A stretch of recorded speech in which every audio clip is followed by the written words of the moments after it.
Hi hello నమస్తే, welcome back to our channel Srilasya. అందరు ఎలా ఉన్నారు? నేనైతే చాలా బాగున్నాను. మీరు కూడా బాగున్నారని అనుకుంటున్నాను.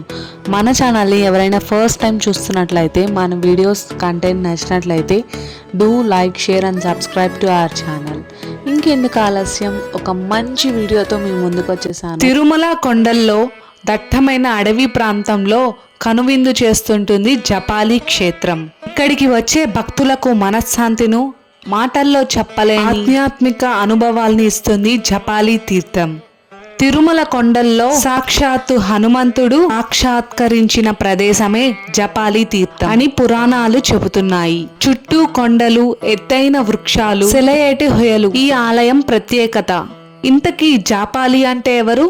తిరుమల కొండల్లో జాపాలి తీర్థం ఎక్కడ ఉందో తెలుసుకుందామా? శ్రీవారి ఆలయానికి ఉత్తరంగా 5 కిలోమీటర్ల దూరమైన అడవి ప్రాంతంలో జాపాలి తీర్థం ఉన్నది. రామభక్తుడైన హనుమంతుడి దివ్య క్షేత్రం ఇది. ఇక్కడికి రావడంతోనే భక్తులు ప్రశాంతత పొందుతారు. ఈ జలపాతాల దారల్లో సేద తీరుతారు. జపాలి స్థల పురాణం ప్రకారం త్రేతాయుగంలో సీతారాములు అరణ్యవాసంలో ఉన్నప్పుడు ఇక్కడి కొలనులో సీతమ్మ పుణ్య స్నానం చేసినట్టు చెప్తారు. ఆ కొలనను సీతాగుండం అని పిలుస్తారు. ఆలయానికి వెనుక ఎత్తైన కొండల నుంచి నీరు నిరంతరం దూకుతూ జలపాతం కనిపిస్తూ ఉంటుంది. ఆలయానికి సమీపంలోని జలపాతం కావడంతో దానిని హనుమాన్ తీర్థంగా భావిస్తారు భక్తులు. సీత హనుమాన్ తీర్థాల నుంచే ప్రవహించే నీరు ఆలయానికి ముందున్న రామగుండంలో చేరుతుంది. సీతాగుండం కొంచెం పై భాగంలో ధ్రువకుండం కూడా ఉంది. ధ్రువుడు ఇక్కడ మొదట తపస్సుకు ప్రారంభించాడని మనకు ఇతిహాసాల్లో, పురాణాల్లో చెబుతుంటారు.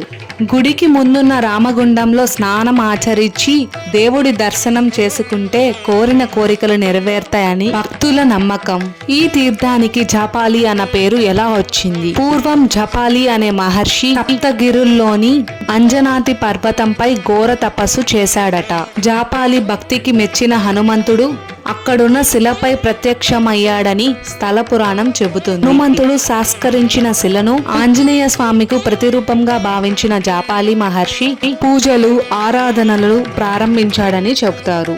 ఇక్కడ మెట్ల మార్గంలో అందరూ రాళ్లను ఒకటి మీద ఒకటి పేర్చి పెట్టున్నారు. అలా పేరిస్తే సొంత ఇల్లు కట్టుకోవాలన్న కోరిక నెరవేరుతుందని అందరి నమ్మకం. గుడి ముందు పెద్ద అడవి మామిడి చెట్టు కింద స్వయంభూగా వెలసిన వినాయకుడి రూపంకి మన వాళ్ళంతా రూపాయి బిల్లలు పెడుతూ ఉన్నారు. వీడియో నచ్చినట్లయితే do like and comment down your opinions. Thanks for watching. Bye.